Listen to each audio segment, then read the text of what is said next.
സിദ്ദിഖെ കുറിച്ച് ഓർക്കുന്നത് തന്നെ സിദ്ദിഖ് വലിയൊരു ഒരു വിശാലമായിട്ടുള്ള ഒരു മനസ്സുള്ള ഒരാളായിരുന്നത്. അത് ദിലീപിന് വേണ്ടി എഴുതിയ സിനിമയല്ല, അബിക്കും വേണ്ടി എഴുതിയ സിനിമയല്ല. ആ സിനിമ അതിനകത്ത് ഇപ്പോൾ നാദിർ ഷാ അഭിനയിക്കുന്ന കഥാപാത്രത്തിന് പകരം ഷിയാസ് ആയിരുന്നു, കലാമൻ ഷിയാസ്. ഷിയാസ് ഒരുപക്ഷെ മിമിക്രി താരങ്ങളിൽ ഏറ്റവും അപ്പൊ ചൊല്ലു പറഞ്ഞാൽ അതിന് ശരിയാവില്ല, അതിനൊന്നും ചേരുന്നില്ല, ഇവരുടെ ഒരു മൂവ്മെന്റ് ഒന്നും ശരിയാവുന്നില്ല. ആനിച്ചേട്ട ഇങ്ങനെ ഒരു പോസ്റ്ററിന്റെ കാര്യം പറയുന്നുണ്ട്, അപ്പൊ ഒന്ന് അത് ചെയ്തു കൊടുക്കാൻ പറ്റും, നീ വന്നടാ, എവിടെയാണ് നിനക്ക് ഒട്ടിക്കണ്ടേ? ഇത് മാനത്തെ കൊട്ടാരം എന്ന് പറഞ്ഞ സിനിമയാണ്. ഈ സിനിമയുടെ പോസ്റ്റർ ഇവിടെ മാത്രമല്ല, ലോകം മുഴുവൻ ഒട്ടിക്കാൻ പോവാണ്. നീ ആരാണെന്ന് കുറച്ച് കഴിയുമ്പോൾ ആൾക്കാർ മനസ്സിലാക്കും.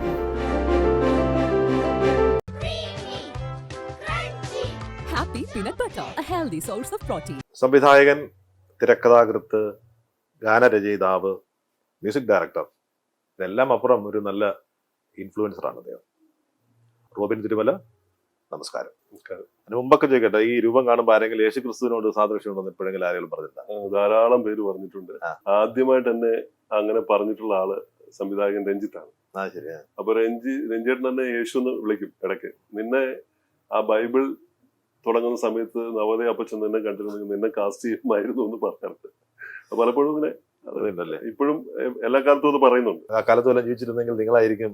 അതെ, ജൂയിഷ് മുഖം തോന്നുന്നുണ്ടായിരിക്കും ടീച്ചേഴ്സ്. അതെ അതെ. എനിക്കറിയാം, തുടക്കം ഒരു മാധ്യമ പ്രവർത്തകനായിട്ടാണ്. ജയചന്ദ് സാറിന്റെ പത്രാധിപത്യത്തിൽ കേരളകൗമുദിയുടെ മാധ്യമ പ്രവർത്തകനായിട്ടായിരുന്നു തുടക്കം. ദീർഘകാലം അവിടെ വർക്ക് ചെയ്തിരുന്നു. അവിടെ സൺഡേ സപ്ലിമെന്റിലൊക്കെ നല്ല സ്റ്റോറികളൊക്കെ ചെയ്തിട്ടുള്ളതായിട്ട് ഒന്ന് രണ്ടെണ്ണം ഞാൻ വായിച്ചിട്ടുണ്ട് കാലത്ത്. പക്ഷെ സിനിമയാണ് നമ്മുടെ പ്രധാന വിഷയമായതുകൊണ്ടും അതിലേക്ക് വരുന്നതുകൊണ്ട് നമ്മൾ ശ്രദ്ധിക്കുന്നത് സിദ്ദിഖ് ലാലിന്റെ അസിസ്റ്റന്റ് ഡയറക്ടറായിട്ടാണ്. അതെ, അതൊരു ആദ്യത്തെ പടം റാംജി റാവു സ്പീക്കി അല്ലേ? ഒരുപക്ഷെ മലയാള സിനിമയിൽ വലിയ ട്രെൻഡ് ഉണ്ടാക്കിയൊരു സിനിമ. തീർച്ചയായും. അവിടേക്ക് സിനിമയിലേക്കും സിദ്ദിഖ് ലാലിലേക്കും ഒക്കെ വരുന്നത് എങ്ങനെയാണ്? ഞാന് ജനിച്ച ഒരു കുടിയേറ്റ മേഖലയിലാണ്. കോഴിക്കോട് ജില്ലയിലെ തിരുവമ്പാടി എന്ന് പറഞ്ഞ സ്ഥലത്ത് കോടഞ്ചേരി പഞ്ചായത്തിലാണ് ജനിച്ചത്. സിനിമയായിട്ടൊന്നും ബന്ധപ്പെടാൻ യാതൊരു സാധ്യതയും ഇല്ലാത്തൊരു സ്ഥലം. ആകെയുള്ള സിനിമ കാണാനുള്ള ഒരു അവസരം മാത്രമാണ്. ഫാദറും മദറും നിരന്തരമായി സിനിമ കണ്ടുകൊണ്ടിരിക്കുന്ന, അമ്മാവിന്റെ ഫാമിലി കലാകാരന്മാരും രാഷ്ട്രീയ പ്രവർത്തകരും. അപ്പൊ അങ്ങനെ നിൽക്കുന്ന സമയത്ത് എൻ്റെ ഒരു നാടുവിടൽ സമയമുണ്ട്. ഞാനൊരു കോളേജിൽ പഠിക്കുന്ന സമയത്ത് ഫാദറുമായിട്ട് പിണങ്ങിയിട്ട് നാട് വിട്ടുപോയി തിരിച്ച് ഏതാണ്ട് 3-4 വർഷം കഴിഞ്ഞാൽ തിരിച്ചു വരുന്നത്. ഈ തിരിച്ചു വരുന്ന സമയത്താണ് യാത്രക്കിടയിലൊക്കെ വാർത്തകളിൽ വായിച്ചു, ഫാസിൽ എന്ന സംവിധായകനെ വെച്ചിട്ട് പൂവിനെ പുതിയ പൂന്തന്നൽ, സ്വർഗചിത്ര അപ്പച്ചൻ എന്ന് പറഞ്ഞ ആള് നിർമ്മാണം എന്നൊക്കെ. അപ്പൊ ഈ സ്വർഗചിത്ര അപ്പച്ചൻ ആരാണെന്ന് എനിക്കറിയില്ല. നാട്ടിൽ വരുമ്പോഴാണ് ഏറ്റവും വലിയ മോഹം, വലിയ ഒരു എഴുത്തുകാരനാവണം, സംവിധായകനാവണം എന്നൊക്കെയുള്ള ഒരു മോഹത്തിന് ചിറക് വിളിക്കുന്നത് അപ്പോഴാണ്. അമ്മാവന്റെ തന്നെ കൂടെയുള്ള അമ്മാവൻ വളരെ കൃത്യമായി സ്നേഹത്തോടെ കൊണ്ടു നടക്കുന്ന അപ്പൻ ചേട്ടൻ, പിണക്കാട്ട് അപ്പൻ ചേട്ടൻ നിർമ്മാതാവാകുന്നു ആയി എന്നറിയുന്നത്. അപ്പൊ ഉടനെ ഞാൻ അമ്മാവനെ പോയി കണ്ടു. അമ്മാവനൊരു കത്തൊക്കെ ആയിട്ട് അപ്പച്ചനെ പോയി കാണാൻ പറഞ്ഞു. എന്തായാലും അപ്പൻ ചേട്ടൻ എന്നെ വല്ലാതെ സ്വീകരിച്ചു. അപ്പൊ അവിടെ വേറെ ആരും അങ്ങനെ കേൾക്കാനൊന്നും ഇല്ല, ഒരു കുടിയേറ്റ മേഖലയല്ലേ. പിന്നെ ഞാൻ നിരന്തരമായി അപ്പൻചേട്ടനെ കാണും, കഥകളൊക്കെ പറയും. അപ്പൊ അപ്പൻചേട്ടന് വലിയ ആഗ്രഹം ഞാനൊരു എഴുത്തുകാരനായി മാറണം എന്നുള്ളതുണ്ടായിരുന്നു. അങ്ങനെ ഒരു അവസരത്തിൽ ഞാൻ അപ്പൻചേട്ടന്റെ കൂടെയുള്ള ഒരാൾ മുഖേന അറിയുന്നു, ഇങ്ങനെ സിദ്ദിഖ് ലാലിനെ വെച്ചിട്ട് അടുത്തൊരു പടം ചെയ്യുന്നുണ്ട്. ഞാൻ പുള്ളിയോട് നേരത്തെ ഫാസിലിന്റെ സഹസംവിധായകനായിട്ട് തന്നെ പറ്റുമെന്ന് ചോദിച്ചപ്പോൾ പുള്ളി പറഞ്ഞു അതൊക്കെ കുറച്ചും ബുദ്ധിമുട്ടാണ്. പിന്നീട് എന്തായാലും അദ്ദേഹം ഈ കാര്യം പരിഗണിച്ചു, ഞാൻ നോക്കട്ടെ എന്ന് പറയുകയും പുള്ളി കൃത്യമായിട്ട് അവരുടെ അടുത്ത് പറയുകയും എൻ്റെ ഒരു പയ്യനുണ്ടെന്ന് പറയുകയും അങ്ങനെയാണ് ഞാൻ സംവിധാന സഹായിയായിട്ട് അവിടെ എത്തുന്നത്. അന്നും ഇന്നും അപ്പൻചേട്ടൻ അതിന് ശേഷവും ഒരാളെയും മലയാള സിനിമയിൽ പരിചയപ്പെടുത്തിയിട്ടില്ല. ഞാൻ ഈ അടുത്ത് കണ്ടപ്പോഴും അപ്പൻചേട്ടൻ അത് പറഞ്ഞപ്പോൾ പറഞ്ഞു, ശരിയാണ്, നീ പറഞ്ഞത് ശരിയാ, ആകെ ഞാൻ പരിചയപ്പെടുത്തുന്നത് നിന്നെ മാത്രമേ. ഒരു കലാകാരൻ തന്നെ, ക്രിയേറ്റർ എന്ന നിലയ്ക്ക്. അപ്പൊ എല്ലാ സ്നേഹവും ബഹുമാനവും ഒക്കെ അമ്മാവൻ നിന്ന് ജീവിച്ചിരിപ്പില്ല. അമ്മാവനും പരിചയപ്പെടുത്തിയ അമ്മാവനോടും അപ്പൻചേട്ടനോടുമാണ് എൻ്റെ എല്ലാ സമർപ്പണമാണ് ശരിക്കും പറഞ്ഞു അല്ലേ? ആദ്യമായിട്ടൊരു അദ്ദേഹം വലിയ നിർമ്മാതാവായി മാറി, മലയാളത്തിലെ ഏറ്റവും വലിയ നിർമ്മാതാവായി മാറി. ഞാൻ സഹസംവിധായകനായിട്ട് തുടർന്ന് സംവിധായകനായിട്ട് മാറാൻ ഒരുപക്ഷെ സാധ്യത ഉണ്ടായിരുന്നു അപ്പൻചേട്ടനോട് കൂടെ തന്നെ അങ്ങനെ പോയിരുന്നെങ്കിൽ. വൈറ്റമിൻ ഡിയുടെയും ഈസ്ട്രോജന്റെയും കുറവാണ് മിക്ക ലേഡീസിന്റെയും ഹെയർ പ്രോബ്ലംസിന് പ്രധാന കാരണം. സ്ത്രീകളുടെ മുടി വളർച്ചയ്ക്കും ശക്തിക്കും അത്യാവശ്യമായ വൈറ്റമിൻ ഡിയാലും ഹെർബൽ ഈസ്ട്രോജനാലും സമ്പുഷ്ടമായ ആദ്യത്തെ hair elixir Amrit Veni hair elixir for women. ആദ്യം സിദ്ദിഖ് ലാലിലെ കാണുന്നു അവരുമായിട്ടുള്ള ഒരു സൗഹൃദവും കാര്യങ്ങളും അങ്ങനെയാണ്. അപ്പച്ചൻ പറഞ്ഞു സ്വാഭാവികമായിട്ടും ഒരു ബന്ധുവാണ് നിലയിൽ സ്വീകരിക്കാം. പക്ഷെ അവരെ നിലനിർത്തണമെങ്കിൽ നമ്മുടെ ഒരു ടാലൻസ് ആവശ്യമാണ്. അതിനൊരു ടാലന്റ് എനിക്ക് തോന്നുന്നത് മിമിക്രി രംഗത്ത് അതിപ്രശസ്തരായിരുന്നു അവർ ആ കാലത്ത്. മിമിക്രിയുടെ ബാക്ക്ഗ്രൗണ്ടും ഞാൻ ആ സമയത്ത് 81-82 കാലഘട്ടത്തില് യൂണിവേഴ്സിറ്റി സെക്കൻഡ് വിന്നർ ആയിരുന്നു മിമിക്രി. ശരി, മിമിക്രി ഉണ്ടായിരുന്നു. അപ്പം ആ സമയത്ത് ഈ മിമിക്രി താല്പര്യമാണ് ഇതിനോട് കൂടുതൽ ഒരു അടുക്കാനുള്ള ഒരു കാരണം എന്ന് പറയുന്നത്. സിനിമയെ വളരെ രസകരമായിട്ടും തമാശയോടുകൂടെ കാണാനും പുതിയൊരു വേർഷൻ, അതുവരെയും കാണാത്ത രീതിയിൽ സിനിമയിലൂടെ പുതിയ കാര്യങ്ങളൊക്കെ അവതരിപ്പിക്കുന്ന ആളുകൾ എന്ന നിലയ്ക്ക് വർക്ക് ചെയ്യാൻ ചെന്ന ആ സമയത്ത് തന്നെ എനിക്കിപ്പോഴും ഓർമ്മയുണ്ട്. ഞാൻ ആലപ്പുഴ ബ്രദേഴ്സ് ഹോട്ടലിലെ റൂമിലിരുന്ന് ഫാസ്റ്റ് റൂമിലിരുന്നിട്ട് അതിന്റെ തിരക്കഥയുടെ കോപ്പി പോൾസനാണ് സംവിധായകൻ പോൾസനാണ് എടുത്തു തരുന്നത്. അതൊരു കോപ്പി ഞാൻ എടുത്തുകൊണ്ടിരിക്കുമ്പോൾ ഞാനത് എഴുതിക്കൊണ്ടിരിക്കുന്നിടയ്ക്ക് ചിരിച്ചുകൊണ്ടിരിക്കുക, പൊട്ടിച്ചിരിച്ചുകൊണ്ടിരിക്കുക. ആലപ്പി അഷ്റഫ്ക്കയും ഫാസിൽ സാറും കൂടെ അവിടെ കയറി വന്നു പെട്ടെന്ന്. അപ്പൊ താനെന്താ ചിരിക്കുന്നതെന്ന് ചോദിച്ചു. ഞാൻ പറഞ്ഞത് സാർ ഇത് വായിച്ചിട്ട് അത്രയ്ക്ക് കോമഡിയാണോ? അടിപൊളിയായിട്ട് സാർ പടം ഓടുമോ എന്ന് ചോദിച്ചു. ഞാൻ പറഞ്ഞത് സൂപ്പർ ഹിറ്റ് ആയിരിക്കും പടം. അപ്പൊ ആ ആസ്വാദനം അന്ന് ആദ്യമായിട്ട് ഒരു പക്ഷെ അവർ രണ്ടുപേരും കൂടെ എഴുതിയ സിദ്ദിഖയുടെ കൈപ്പടയിലാണ്. ആ ആസ്വാദനം അതിന്റെ ഒരു തുടർച്ചയായിട്ട് അതെന്നെ ശരിക്കും പറഞ്ഞാൽ ഒരു ടേക്ക് ഓഫ് ലൈഫിൽ ഉണ്ടായെന്ന് വേണമെങ്കിൽ പറയാം. ഒരു എഴുത്തുകാരനാവാനുള്ള ഒരു സാധ്യത ഞാനിവിടെ തൊട്ടടുത്തുണ്ട് എന്ന് പറയുന്ന ഒരു സാധ്യതയിലേക്ക് എന്നെ അതുകൊണ്ട് കൊണ്ടുപോയി. ഞാനിപ്പോഴും ആലോചിക്കുന്നുണ്ട് ആ സിനിമ ഷൂട്ട് ചെയ്യുമ്പോൾ അതിനകത്ത് കോമഡികളൊക്കെ സത്യത്തിൽ മുതിർന്ന പല ടെക്നീഷ്യന്മാരെ സിനിമയിൽ വർക്ക് ചെയ്തിട്ടുണ്ട്. അവർക്കൊന്നും അത് പെട്ടെന്ന് ഉൾക്കൊള്ളാൻ പറ്റില്ല. അതുവരെയുള്ള പാറ്റേൺ ബ്രേക്ക് ചെയ്യുന്ന രീതിയിൽ. അപ്പം പടം റിലീസ് ചെയ്തപ്പോൾ തന്നെ തിയേറ്ററിൽ ഞാനും അപ്പം ചേട്ടനും കൂടെ ഒരുമിച്ചാണ് തിയേറ്ററിൽ കോഴിക്കോട് ഡേവസണിൽ 1-2 ദിവസം ഇച്ചിരി കുഴപ്പമായിരുന്നു. ആളില്ല. അപ്പം ചേട്ടൻ പറഞ്ഞു നമ്മൾ പാളിപ്പോയോ എന്ന് പറഞ്ഞു. ഇല്ല അപ്പം ചേട്ടാ, ഒരിക്കലുമില്ല. 4-ാം ദിവസം ബ്ലൂ ഡയമണ്ടിലേക്കും കൂടെ മാറ്റി പടം. പിന്നെ ചരിത്രമാണ്. ഗുരുതുല്യനായിരിക്കണം സിദ്ദിഖ് അല്ലേ? തീർച്ചയായിട്ടും. ലാലും ഉണ്ടായിരുന്നു. അതെ, സിദ്ദിഖ് രണ്ടുപേരുമായിട്ടുണ്ട്. രണ്ടുപേരുമായിട്ടെന്ന് വെച്ചാല് സിദ്ദിഖ് ആണ് എന്നെ ഒരു എഴുത്തുകാരനാക്കാൻ വേണ്ടിയിട്ട് എന്നെ ഇൻസ്പയർ ചെയ്തത്. ഞാൻ പത്രങ്ങളിൽ തുടർച്ചയായിട്ട് പിന്നെ ഈ സിനിമയിൽ വർക്ക് ചെയ്യുന്ന സമയത്ത് തന്നെ എഴുതിയിരുന്നു. സിനിമ ഇപ്പം രാജീവ് കുമാർ, അതുപോലെ തന്നെ സന്തോഷ് ശിവൻ, സിദ്ദിഖിൻ ലാല്, പാച്ചിക്കയുടെ ഇന്റർവ്യൂസ്, ഇങ്ങനെ റയർ ആയിട്ടുള്ള ചില ഇന്റർവ്യൂസ് ആ സമയത്ത് തുടക്കം തന്നെ എനിക്ക് തോന്നുന്നത്. അങ്ങനെ ചെയ്തപ്പം എന്നോട് സിദ്ദിഖ് ഒരു ദിവസം വിളിച്ചു പറഞ്ഞു, റോബിന്റെ ഭാഷ നല്ല ഭാഷയാണ്, ഒരു പക്ഷെ സിനിമയ്ക്ക് ഉപയോഗപ്പെടുത്താൻ പറ്റും. അതുകൊണ്ട് ഈ പത്രപ്രവർത്തന നിലയ്ക്കുള്ള പരിപാടി ചെയ്തിട്ട് ആ ഭാഷ ചോർന്നു പോകാതെ ഇതിലേക്ക് ഉപയോഗിക്കാൻ പറഞ്ഞിട്ട് ഞാൻ പൊടുന്നതിനകം നിർത്തി. അങ്ങനെയാണ് ഞാൻ ഈ എഴുത്തിലേക്ക് ശരിക്കും കോൺസെൻട്രേറ്റ് ചെയ്യുന്നത്. എന്റെ ഒരു ആഗ്രഹം അത് തന്നെയാണ്, തിരക്കഥാകൃത്താവുക എന്നുള്ളതാണ്. അപ്പൊ സിദ്ദിഖാണ് ശരിക്കും എന്നെ വഴിതിരിച്ചു വിടുന്നത്. സിദ്ദിഖിന്റെ കഥയില് സ്ക്രിപ്റ്റ് സിദ്ദിഖ് ലാലിന്റെ കഥയില് രണ്ടുപേരും കഥയില് മക്കൾ മഹാത്മ്യം അതിലാണ് ആദ്യമായിട്ട് ഇവര് ചേർന്ന് തിരക്കഥ. ഞാനും പിന്നെ സത്യനാഥും കൂടെ ചേർന്ന് തിരക്കഥ, പള്ളാശ്ശേരി അതിന്റെ സംഭാഷണങ്ങൾ. അപ്പൊ ആ ഗുരുനാഥന്മാര് ആദ്യമായിട്ട് പുറത്ത് കഥ തരുന്നത് ഞങ്ങളുടെ ഈ പ്രോജക്റ്റിനാണ്. അങ്ങനെ ഒരു അനുഗ്രഹമുണ്ട്. അത് അങ്ങനെ ഒരു വലിയൊരു അനുഗ്രഹമുണ്ട്. ബാലപാഠം പഠിച്ചത് അവിടെ കളരിന്നാണ്. അതെ, ആ പടവും ഹിറ്റായിരുന്നു. അതിന്റെ ഒരു വലിയ കാര്യം ഇതാണ്, സിദ്ദിഖ് ലാലിനെ പോലെ അവര് നന്നായിട്ട് എഴുതുന്നവരാണ്, നന്നായിട്ട് ഡയറക്ട് ചെയ്യുന്ന അവര് മറ്റൊരാൾക്ക് അത് കൊടുത്തു എന്നുള്ളതാണ് എന്റെ ഒരു വലിയ വാല്യൂ. അത് ചോദിച്ചപ്പോൾ ഞാനൊരു ആക്സിഡന്റ് ആയിട്ട് ചുരം ഇറങ്ങി വരുമ്പോൾ, എന്റെ നാട്ടിൽ നിന്ന് വയനാട് ചുരം ഇറങ്ങി വരുമ്പോൾ ഒരു ജീപ്പ് ആക്സിഡന്റ് പെട്ടു. അപ്പൊ എന്നെ കാണാൻ വേണ്ടിയിട്ട് മെഡിക്കൽ കോളേജിൽ വന്ന ഡയറക്ടർ പോൾസൺ, അന്ന് അസോസിയേറ്റ് ഡയറക്ടറാണ്. പോൾസേട്ടൻ വന്നപ്പം വിവരങ്ങളൊക്കെ അന്വേഷിച്ചു. എന്റെ പല്ലെല്ലാം ക്ലിപ്പിട്ടിരിക്കുക. അപ്പൊ ഞാൻ പോൾസേട്ടോട് പറഞ്ഞു, ഞാൻ അന്ന് ഇന്നും ഒരു ഒരു അവസ്ഥയിൽ നിന്ന് ഒരാളെ കണ്ടു കഴിഞ്ഞാൽ അയാളെ ഒന്ന് എൻഹാൻസ് ചെയ്യാൻ വളരെ പെട്ടെന്ന് കഴിയുന്ന ഒരാളാണ് ഞാൻ. അയാൾക്ക് എന്തെങ്കിലും കൊടുക്കാൻ പറ്റുമോ, എന്തെങ്കിലും പ്രോജക്റ്റ് കൊടുക്കാൻ പറ്റുമോ, അയാളെ പുതിയ ചിന്തകൾ കൊണ്ട് എങ്ങനെ മാറ്റാൻ പറ്റുമോ എന്നൊക്കെ ചിന്തിക്കുന്ന ആളാണ്. അപ്പൊ അന്ന് ഞാൻ ചോദിച്ചു, പോൾസേട്ടാ നമുക്കൊരു പടം ചെയ്യണ്ടേ പോൾസേട്ടിന്? കുഞ്ഞ് അതിന് കഥയില്ലല്ലോ, പ്രൊഡ്യൂസർ ഇല്ലല്ലോ. ഞാൻ പറഞ്ഞു, അതിന് പ്രൊഡ്യൂസറും കഥയൊക്കെ നമുക്ക് ആലോചിക്കാം, പ്രൊഡ്യൂസർ നമുക്ക് ആലോചിക്കാം. ഒരു സംഭവം നടക്കുവാണെങ്കിൽ സിദ്ദിഖിനോടും ലാലിനോടും കഥ ചോദിച്ചാൽ കിട്ടുമോ കുഞ്ഞ്? ഞാൻ പറഞ്ഞു, പോൾസേട്ട് വാ നമുക്ക് ചോദിച്ചു നോക്കാം. അങ്ങനെ ഞാൻ ഈ ഹോസ്പിറ്റലിൽ കിടക്കുന്നത് ഞാൻ പോൾസേറ്റിന്റെ കൂടെ തൊട്ട് പുറത്തുള്ള ഒരു ടെലിഫോൺ ബൂത്തിൽ ചെന്നിട്ട് വിളിക്കുന്നു. ആദ്യം ലാലിനെയാണ് വിളിക്കുന്നത്. ലാലേട്ടനെ വിളിച്ചിട്ട് ചോദിക്കുന്നു.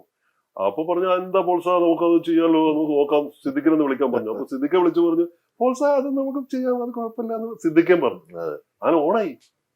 അപ്പൊ പറഞ്ഞു, ഇങ്ങനെ റോബിൻ ഉണ്ട്, റോബിനെ വെച്ചു, അത് കുഴപ്പമില്ല, നല്ലതല്ലേ, അത് നോക്കാന്ന് പറഞ്ഞു. അങ്ങനെ വളരെ പെട്ടെന്ന് ഓണായി ആ ഒരു മനസ്സിലായില്ലേ? അത് തിരക്കഥ വായിച്ചിരുന്നോ പിന്നീട്? അവരോട് ഒരുമിച്ചിരുന്ന് തന്നെ വർക്ക് ചെയ്ത് നമ്മളത് ബാല ചാബല്യങ്ങളൊക്കെ ഉണ്ട്, ബുദ്ധിമുട്ടുകളൊക്കെ ഉണ്ടായിരുന്നു. അവരെല്ലാം നല്ല ഗൈഡ് ലൈൻ തന്നു.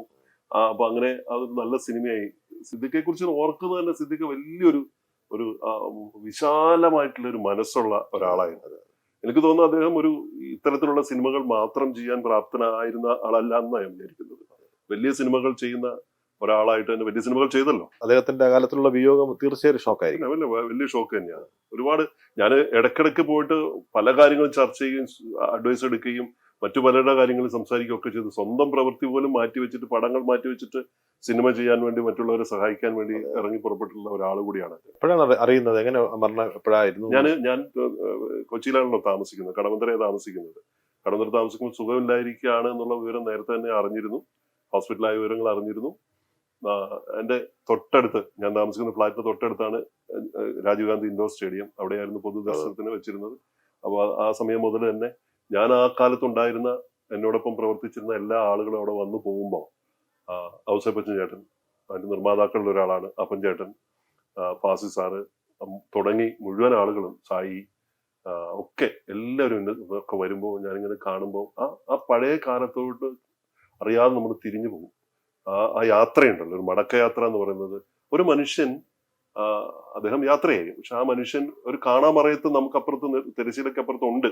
എന്റെ ഗുരുനാഥൻ പറയുന്നത് പോലെ ഒരു തിരശ്ശീലക്കപ്പുറത്ത് അദ്ദേഹം ഉണ്ട്, ആ സാന്നിധ്യമുണ്ട്. പക്ഷെ ആ സാന്നിധ്യം ഉണ്ടെങ്കിൽ അടയാളപ്പെടുത്തിയിട്ടാ പോകുന്നത്.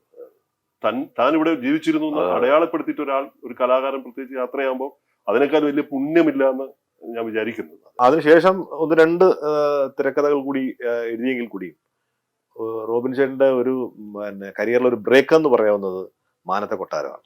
അതെ, കലാഭവൻ അൻസാറിനോടൊപ്പം ആയിരുന്നു അതിന്റെ തിരക്കഥ.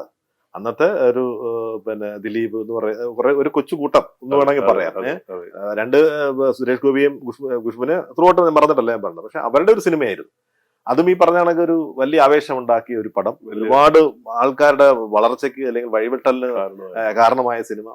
അതിലേക്ക് എങ്ങനെയാ വരുന്നത് ശരിക്കും? രാജീവ് കുമാർ സംവിധായകന് വേണ്ടിയിട്ട് ഇന്ത്യയിലെ ആദ്യത്തെ സയൻസ് ഫിക്ഷൻ, ഈ സയൻസ് ഫിക്ഷൻ അന്നേ തുടങ്ങിയിട്ടുണ്ട്. ഞാനന്ന് അവിടെ താമസിക്കുക, അത് തുഷാരഗിരി എന്ന് പറഞ്ഞ സ്ഥലത്താണ് താമസിക്കുന്നത്. അപ്പോൾ 10-12 കിലോമീറ്റർ നടന്നിട്ട് വേണം അടിവാരം എന്ന് പറഞ്ഞ സ്ഥലത്തേക്ക് പോകാൻ. യാത്രാ സൗകര്യങ്ങളൊന്നുമില്ല, കറണ്ടില്ല, വാഹന സൗകര്യങ്ങളൊന്നുമില്ല. ആ സമയത്തുള്ള ആശയമായിരുന്നു ഒരു മാൻ ആൻഡ് മെഷീൻ തമ്മിലുള്ള റിലേഷൻഷിപ്പ്, മനുഷ്യനും ഒരു റോബോട്ടും തമ്മിലുള്ള റിലേഷൻഷിപ്പിനെ വെച്ചിട്ടുള്ള ഒരു കഥ ഉണ്ടാക്കി. ആ കഥ ഉണ്ടാക്കിയിട്ട് രാജുവിന്റെ അടുത്ത് പോയി കണ്ട് സംസാരിച്ചപ്പോൾ അദ്ദേഹം ഭയങ്കര ആവേശഭരിതനായി, ചാണക്യം കഴിഞ്ഞ് നിൽക്കുകയാണ്. അപ്പം പിന്നെ ഒറ്റയാൾ പട്ടാളത്തിന്റെ ഷൂട്ടിംഗ് ലൊക്കേഷനിലാണ് ഇത് പറയുന്നത്. രവിയുണ്ട് ആ സമയത്ത്, നമ്മുടെ രവി വർമ്മന അല്ല, നമ്മുടെ പിന്നെ കലവൂർ രഘുകുമാർ, രവിയുടെ ഫസ്റ്റ് പടമാണ്. അപ്പൊ ഈ കഥ കേട്ടിട്ട് ഇദ്ദേഹം ആവേശഭരിതനായി ലാൽ സാറിന്റെ അടുത്ത് ഈ കഥ പറഞ്ഞു. അദ്ദേഹം തന്നെ അതല്ല ഓപ്പറേറ്റ് ചെയ്തത്, ഞാനല്ല പറഞ്ഞത്. പിന്നെ അത് എങ്ങനെ എക്സിക്യൂട്ട് ചെയ്യും, നവോദയ അത് പ്രൊഡ്യൂസ് ചെയ്യാൻ ആലോചിച്ചു. പിന്നെ അതിന്റെ എക്സിക്യൂഷന്റെ പ്രശ്നങ്ങളായി. അത് മറ്റു പലരും, ചിരഞ്ജീവിയുടെ അടുത്തെത്തി, പിന്നെ അമീർ ഖാന്റെ അടുത്ത് അദ്ദേഹം പോയി. എന്നിട്ടൊന്നും അത് എക്സിക്യൂഷന്റെ പാർട്ട് അന്ന് ആലോചിച്ച് ചിന്തിക്കാൻ പറ്റില്ല, അത്രയും വർഷങ്ങൾക്ക് മുമ്പാണ്. ആ ഒരു ചർച്ച നടന്നുകൊണ്ടിരിക്കുന്നതിനിടയിലാണ് പിന്നീട് അതേ കഥ വർഷങ്ങൾക്ക് ശേഷം ശങ്കറിന്റെ 2.0 സെയിം വിഷയം തന്നെയാണ്. ആ ചർച്ചയൊക്കെ ആയിട്ട് ഞാൻ ഇരിക്കുന്ന സമയത്താണ് ഞാൻ സന്തോഷ് ശിവനെയും സംഗീത് ശിവനെയും ഒക്കെ പരിചയപ്പെട്ടത്. അപ്പൊ ഒരു സിനിമയുടെ കഥയും ചർച്ചയൊക്കെ ആയിട്ട് ബന്ധപ്പെട്ട് പോങ്ങമൂടുള്ള വീട്ടില്, സന്തോഷേട്ടന്റെ വീട്ടിലിരിക്കുമ്പോഴാണ് എനിക്ക് ഒരു കോള് വരുന്നത്, സംവിധായകൻ സുനിലിന്റെ കോള്. അപ്പം ഡാഡി എന്ന് പറഞ്ഞ സിനിമയുടെ ലൊക്കേഷൻ വെച്ച് സംവിധായകൻ സുനിലിനെയും പരിചയമുണ്ട്, പീറ്റർ ഏട്ടൻ, പ്രൊഡ്യൂസർ പീറ്റർ, പ്രതീക്ഷ പീറ്റർ. അപ്പൊ ആ പരിചയം വെച്ചിട്ട് അദ്ദേഹം എന്നെ വിളിക്കുന്നു, ഒരു ചർച്ചയ്ക്ക് വേണ്ടി വിളിക്കുകയാണ്. ഒരു സിനിമയുടെ പ്ലാൻ ഉണ്ട്, നീ ഒന്ന് ആലപ്പുഴയ്ക്ക് വരണം എന്ന് പറയുക. അവിടെ ചെല്ലുമ്പോൾ സാബ് ജോൺ ഉണ്ട്, ചാണകിന്റെ എഴുത്തുകാരൻ. സാബ് ജോൺ ആണ് എഴുതുന്നത്, നീയും കൂടെ അദ്ദേഹത്തിന്റെ കൂടെ വേണം എന്ന് പറഞ്ഞിട്ട് അങ്ങനെ ഞാൻ ഇരിക്കുമ്പോൾ തങ്കച്ചൻ, നമ്മുടെ ജോർജിന്റെ, മമ്മൂക്കയുടെ ജോർജിന്റെ ജ്യേഷ്ഠൻ തങ്കച്ചേട്ടനാണ് പ്രൊഡ്യൂസർ, ആൽവിൻ ആന്റണി കോ പ്രൊഡ്യൂസറൊക്കെ ആയിട്ട്. അങ്ങനെ ആ പടത്തിൽ, ഗാന്ധാരി എന്ന ആ പടത്തിൽ ഞാൻ ജോയിൻ ചെയ്യുന്നു. സാബ് ജോണിനോടൊപ്പം വർക്ക് ചെയ്ത് അതൊരു ശ്രദ്ധേയമായ സിനിമയായി, മാധവി അഭിനയിച്ച ഒരു ഹിറ്റായി മാറി. അത് കഴിഞ്ഞിട്ട് അതേ ടീമിനെ വെച്ചിട്ട് തന്നെ ഭരണകൂടം സിനിമ ഉണ്ടായി. അതും ഈ പറഞ്ഞ പോലെ വലിയൊരു ഹിറ്റായി മാറി. ഈ 2 പടങ്ങളും ചെയ്തുകൊണ്ടിരിക്കുന്നതിനിടയിലാണ് ഈ സുനിലിന് നമ്മളോടുള്ള ഒരു അടുപ്പം വളരെ അടുപ്പമായി. അപ്പൊ ആ സമയത്ത് എന്നോട് പറഞ്ഞുകൊണ്ട് നമുക്കൊരു പ്രോജക്റ്റ് വർക്ക് ചെയ്യണം. ആ വർക്ക് ചെയ്യണം എന്ന് പറഞ്ഞ ആ പ്രോജക്റ്റിന്റെ പ്രൊഡ്യൂസർ ആയിട്ട് വന്നിരിക്കുന്നത് സിന്ന ഹമീദാണ്, മാനത്തെ കൊട്ടാരത്തിന്റെ പ്രൊഡ്യൂസർ ഹമീദ് ഖാൻ. ഹമീദ്ക്ക് ഒരു മമ്മൂട്ടി പടം ചെയ്യണം എന്നൊരു പ്ലാൻ ഉണ്ട്. അതൊരു സുരേഷ് ഗോപി പടമായിരുന്നു, പിന്നെ അതൊരു മമ്മൂട്ടി പടത്തിലേക്ക് മാറി. ഞാൻ ആ പടത്തിന്റെ ഒരു എഴുത്തുമായി ബന്ധപ്പെട്ടാണ് ഇവിടേക്ക് വരുന്നത്, കൊച്ചിയിലേക്ക് വരുന്നത്. അത് ചുള്ളിക്കലിൽ കലാഭവൻ അൻസാറിന്റെ വീട്ടിലാണ് താമസം. അവിടെ താമസിച്ചുകൊണ്ട് മമ്മൂക്ക ഇടയ്ക്ക് അവിടെ വരും. ജ്യേഷ്ഠന്റെ അടുത്ത സുഹൃത്താണ്, ഇയാളെ അടുത്ത സുഹൃത്താണ്. അപ്പൊ ആ ഡിസ്കഷൻ വന്ന് രാജകീയം എന്ന പേരിൽ തിരുവിതാംകൂർ രാജവംശത്തിലെ രാജാവിന്റെ കഥ ഞങ്ങൾ ആലോചിച്ച് മമ്മൂക്കയുടെ അടുത്ത് ഈ കഥ പറഞ്ഞ് അത് കൊള്ളാൻ, വർക്ക് ചെയ്തോളാൻ പറഞ്ഞ് ഞങ്ങൾ അതിന്റെ തിരക്കഥയുടെ പണിയൊക്കെ ആയിട്ട് ഇങ്ങനെ ഇരിക്കുന്നു. തിരക്കഥ വായനയുടെയൊക്കെ ഒരു സമയം ഇങ്ങനെ മുന്നോട്ട് പോയിക്കൊണ്ടിരിക്കുന്നു. ആ സമയത്ത് ചെന്നൈയിൽ വെച്ചിട്ട് അതിന്റെ ഡിസ്കഷന് വേണ്ടി പോകുമ്പോൾ ഞാൻ അൻസാറിനോട് പറഞ്ഞ ഒരു എലമെന്റ്, ആ എലമെന്റ് ഒരു ഈ മാനത്തെ കൊട്ടാരം എന്ന സിനിമയുടെ ആദ്യത്തെ രൂപം അത് മമ്മൂക്കയോട് പറയുന്നു. അൻസാർ നല്ല മനോഹരമായിട്ട് ഹ്യൂമർ ചെയ്ത് കഥ പറയും. അപ്പം മമ്മൂക്ക് ഇത് വല്ലാതെ ആസ്വദിച്ചു. മമ്മൂക്ക പറഞ്ഞു ഇത് ഉഗ്രനായിട്ടുണ്ടല്ലോ, ഇത് ആരെയും വെച്ച് ചെയ്യാനാണ്. അപ്പൊ മുകേഷ്, ജയറാം അങ്ങനെയൊക്കെ, അതല്ല പുതിയ ആളുകൾ ആരെങ്കിലും വെച്ച് ചെയ്യും. അപ്പൊ അദ്ദേഹം ഇങ്ങനെ പുതിയ ആളുകളെ എന്ന് പറഞ്ഞത് ആ ഒരു സ്ഥാനത്ത് നിന്നാണ് നമ്മൾ പിടിച്ചു കയറി പിന്നീട് മാനത്തെ കൊട്ടാരം എന്ന് പറയുന്ന സിനിമയുടെ കഥയിലേക്ക് വന്നത്. ഹമീദിനും ഈ സിനിമ മതി എന്നായി. മമ്മൂട്ടി പടം വേണ്ടെന്നല്ല, ഈ സിനിമ കുറച്ച് പോസ്റ്റ് കുറഞ്ഞ് ചെയ്യാം. അപ്പൊ സുനിലിന് ഒരു ഇൻട്രസ്റ്റ് ആയി, പുതിയ ആളുകളെ വെച്ച് ചെയ്യാമെന്നായി. അങ്ങനെയാണ് ഞങ്ങൾ മാനത്തെ കൊട്ടാരം എന്ന സിനിമയിലേക്ക് വരുന്നത്. അതിന്റെ ഇന്റർവ്യൂവിന് എറണാകുളത്തുള്ള MG റോഡിലുള്ള ഒരു ഹോട്ടലിന്റെ മുകളിൽ വെച്ചായിരുന്നു ദിലീപിന്റെ ഇന്റർവ്യൂ ഒക്കെ ചെയ്തത്. അപ്പൊ ആ ഇന്റർവ്യൂവിൽ കാണുമ്പോൾ തന്നെ അദ്ദേഹം മിമിക്രി ഒക്കെ കാണിക്കുമ്പോൾ തന്നെ ഞങ്ങൾ പരസ്പരം നോക്കുകയൊക്കെ ചെയ്തിട്ട് ഇയാളൊരു വലിയ നടനാവാൻ സാധ്യതയുണ്ട്. അത് ആ സിനിമയ്ക്കകത്ത് നമ്മൾ എഴുതിയിട്ടുണ്ട്, ഒരു വലിയ നടനാവാൻ സാധ്യതയുണ്ടെന്ന് ഖുശ്ബു പറയുന്നുണ്ട്. ഒരു സൂപ്പർ സ്റ്റാർ ആവും ദിലീപ് എന്ന്. അന്ന് ദിലീപ് വരുമ്പോൾ ദിലീപിനെ അവിടെ കൊണ്ട് ഇറക്കി താഴെ കാത്തു നിന്നിരുന്ന, ബൈക്കിൽ കൊണ്ടുവന്നിറക്കി കാത്തു നിന്ന ആളായിരുന്നു നാദിർ ഷാ. നാദിർ ഷാ പിന്നീട് ആ സിനിമയിൽ അപ്പൊ ഇല്ല, പിന്നീട് നാദിർ ഷാ സിനിമയിൽ മറ്റൊരാൾക്ക് പകരമായിട്ട് വന്നു.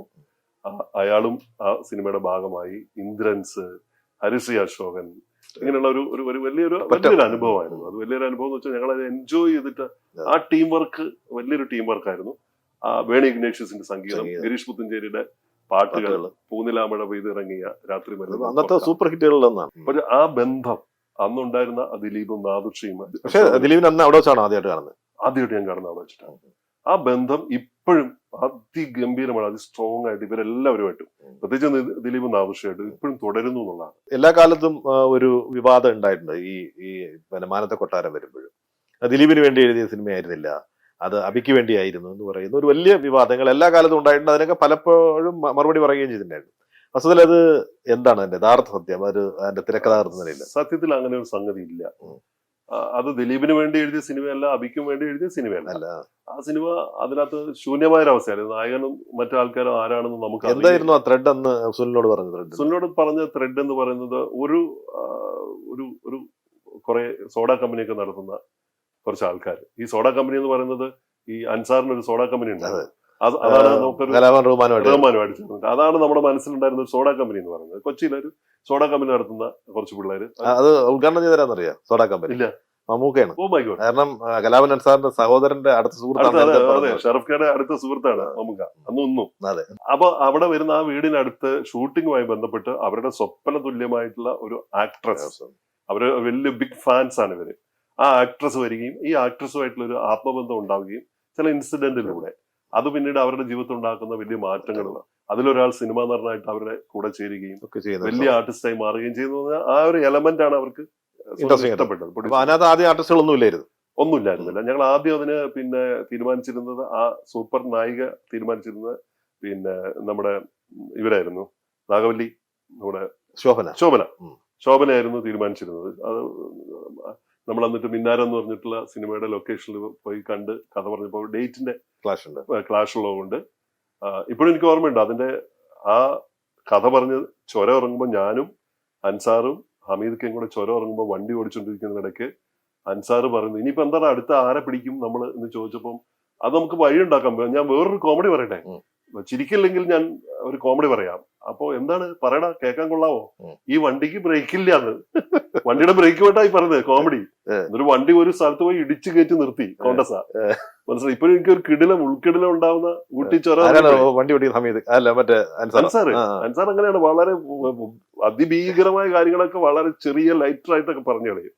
അപ്പൊ അങ്ങനെയൊക്കെ ഉണ്ടായിരുന്ന ഒരു സാധനമായിരുന്നു ഉണ്ടായിരുന്നത്. പിന്നീടാണ് ഖുശ്ബു വരുന്നതൊക്കെ. അത് സുനിലിന്റെ ഒരു ബന്ധവും, സുനിൽ തമിഴിൽ വർക്ക് ചെയ്യുന്നത്, ശശി മോഹന്റെ അസോസിയേറ്റ് ആയിട്ട് വർക്ക് ചെയ്യുന്നു. അങ്ങനെയൊക്കെയാണ് നമ്മൾ അതിലേക്ക് എത്താനുള്ള കാരണം എന്ന് പറയുന്നത്. പറഞ്ഞു വന്നത് ദിലീപ്. അതെ. അപ്പൊ ഞാൻ പറഞ്ഞു വന്നത് ഒരിക്കലും അങ്ങനെ ആയിരുന്നില്ല. പിന്നീടാണ് ദിലീപ് വന്നത്. അതിനകത്ത് വേറൊരു സംഗതി ഉണ്ടായി. ഒരു സംഗതി ഉണ്ടായെന്ന് വെച്ചിട്ടുണ്ടെങ്കിൽ, ഷിയാസ് അതിലെ ഇപ്പോൾ നാദിർ ഷാ അഭിനയിക്കുന്ന കഥാപാത്രത്തിന് പകരം ഷിയാസ് ആയിരുന്നു. കലാഭവൻ ഷിയാസ് ഒരുപക്ഷെ മിമിക്രി താരങ്ങളിൽ ഏറ്റവും നമ്പർ 1 എന്ന് പറയാവുന്ന പെർഫോമർ ആയിരുന്നു ഷിയാസ്. അങ്ങനെ ഷിയാസിനെ സെലക്ട് ചെയ്തിട്ട് ആദ്യത്തെ ദിവസം തന്നെ കൊച്ചിയിൽ നിന്ന് നവോദയയിലേക്ക് പോകുന്ന വഴിക്കുള്ള ഒരു കലിങ്ങിന്റെ മുകളിൽ, പൂർവങ്കരയുടെ ബിൽഡിങ്ങിന്റെ നേരെ മുൻപിലുള്ള ആ കലിങ്ങിന്റെ മുകളിലാണ് ആദ്യത്തെ ഷോട്ട് എടുക്കുന്നത്. ഈ ആദ്യത്തെ ഷോട്ട് എടുത്തിട്ട് ഒരു സംവിധായകന്റെ കാഴ്ചപ്പാടിൽ ഒരു കെമിസ്ട്രി വർക്കായിട്ടില്ല. ഈ ചില ഒരു കെമിസ്ട്രി ആണല്ലോ. അപ്പൊ ഷിയാസിനെ മാറ്റണം എന്ന് പറഞ്ഞിട്ടൊരു കാര്യം ഇയാൾ പറഞ്ഞു. അപ്പൊ എല്ലാവരും പെട്ടെന്ന് ഷോക്കായി. കാരണം ഷിയാസിനെ അഭിനയിക്കാൻ അറിയില്ല എന്ന് പറഞ്ഞാൽ ഒരിക്കലും ആർക്കും വിശ്വസിക്കാൻ പറ്റില്ല. നല്ലൊരു ആക്ടറാണ്. അപ്പൊ സുനിൽ പറഞ്ഞു അതിന് ശരിയാവില്ല, അതിനത് ചേരുന്നില്ല, അതിനകത്ത് ഇവരുടെ ഒരു മൂവ്മെന്റ് ഒന്നും ശരിയാവുന്നില്ല, ഷിയാസിനെ മാറ്റിയിട്ട്. അപ്പൊ പുതിയ ആളുകളാണ്. സുനിൽ അത്യാവശ്യം നല്ല പേരുള്ള ഒരു സംവിധായകനാണ്. അപ്പൊ ആ തീരുമാനം വളരെ പെട്ടെന്ന് നടപ്പാക്കി. വളരെ വേദനയോടുകൂടി, ഞങ്ങളെല്ലാം നല്ല സുഹൃത്തുക്കളാണ് ഷിയാസിന്റെ. ഇവരെല്ലാവരും ആകെ ഷോക്കായി. ദിലീപ് ഒക്കെ, അവരൊക്കെ ഒരു സീനിയറായിട്ട് കാണുന്ന ആളും കൂടെയാണ്. അങ്ങനെ അന്ന് രാത്രിക്ക് ഈ ദിലീപിനെയും കൊണ്ട് ബൈക്കിൽ വന്ന നാദിർഷ, അതേ നാദിർഷ ആ പിറ്റേ ദിവസം 3-ാം ദിവസം സിനിമയ്ക്ക് ഇന്നായി, ആ കഥാപാത്രമായി മാറി. ഇതൊക്കെ വിധികളല്ലേ സംഭവിക്കുന്നത്. എന്തെല്ലാം കാര്യങ്ങളാണ്. അങ്ങനെ എന്തായാലും ആ മാനത്തെ കൊട്ടാരം അദ്ദേഹത്തിനും ഒരു എല്ലാവർക്കും, ആ ദിലീപ് അവർക്കെല്ലാം, ഇവൻ ഇന്ദ്രൻസിന് പോലും.